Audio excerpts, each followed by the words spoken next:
கன்னியாகுமரி மாவட்டம் மார்த்தாண்டம் பகுதியைச் சேர்ந்த ஐஃபோகான் என்பவர் அதே பகுதியில் பத்ரியா என்ற பெயரில் உணவகம் ஒன்றை நடாத்தி வருகின்றார். இங்கு நேற்று இரவு போலீஸ் ஒருவர் வாங்கிய உணவு பொதியில் பல்லி ஒன்று கிடந்த சம்பவம் பெரும் பரபரப்பை ஏற்படுத்தியுள்ளது.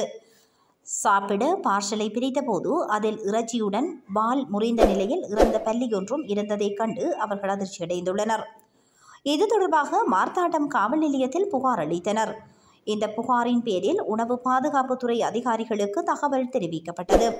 சம்பவ இடத்திற்கு விரைந்து சென்ற உணவு பாதுகாப்புத்துறை அதிகாரிகள் மற்றும் போலீசார் உணவகத்தில் இருந்த வாடிக்கையாளர்களை வெளியேற்றிவிட்டு அங்கிருந்த உணவு வகைகளை பரிசோதனை செய்தனர். தொடர்ந்து பரிசோதனைக்காக மாதிரிகளையும் அவர்கள் எடுத்துச் சென்றனர்.